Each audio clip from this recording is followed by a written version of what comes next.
రైతులను మొదలు పెడితే రైతులను చిన్న పిల్లలను పెద్ద పిల్లలను అక్కచెల్లెమ్మలను ప్రతి ఒక్కరిని కూడా మోసం చేసిన ఈ చంద్రబాబు ఏ ఒక్కరూ కూడా ప్రశ్నించకూడదు, ఏ ఒక్కరూ రోడ్ల మీదకి రాకూడదు, ఏ ఒక్కరూ చంద్రబాబు నాయుడు గారిని నిలదీయకూడదు అని రాష్ట్ర వ్యాప్తంగా రెడ్ బుక్ పాలన సాగిస్తా ఉన్నారు. రెడ్ బుక్ పాలనలో చంద్రబాబు నాయుడు ఆయన కొడుకు రాష్ట్రంలో రెడ్ బుక్ పాలన వాళ్ళు తెరిచి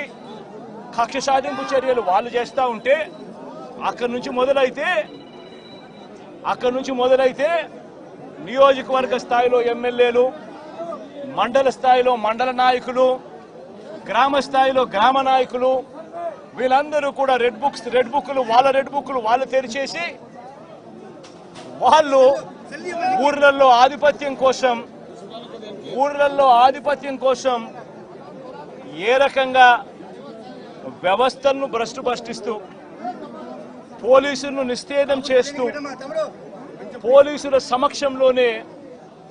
ఏ రకంగా లా అండ్ ఆర్డర్ను నాశనం చేస్తా ఉన్న పరిస్థితి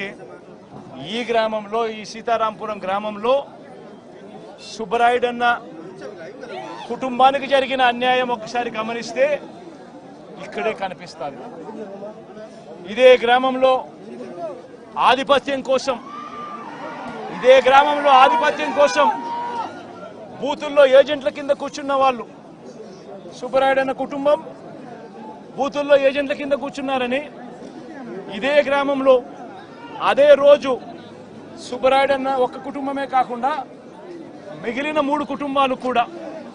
బూతుల్లో ఏజెంట్ల కింద కూర్చున్నారని చెప్పి పెద్దిరెడ్డి కుటుంబం, నాగశేఖర్ వాళ్ళ ఫ్యామిలీ, పల్లం శేఖరు, పెద్దిరెడ్డి కుటుంబం సభ్యులు వీళ్ళందరినీ కూడా ఈ గ్రామానికి సంబంధించిన ఇక్కడ నాయకుడు మన నారపురెడ్డి వీళ్ళందరినీ కూడా చంపాలి అని ఏకంగా ఎంత దారుణంగా ఈ గ్రామంలో జరిగిన రాజకీయాలు చూస్తే నిజంగా ఆశ్చర్యం అనిపిస్తుంది. అసలు ఈ గ్రామంలో, ఈ రాష్ట్రంలో లా అండ్ ఆర్డర్ ఉందా లేదా అన్నదానికి ఈ గ్రామంలో జరిగిన ఘటన ఒక ఉదాహరణగా కూడా చరిత్రలో ఎప్పుడు కూడా నిలిచిపోతుంది.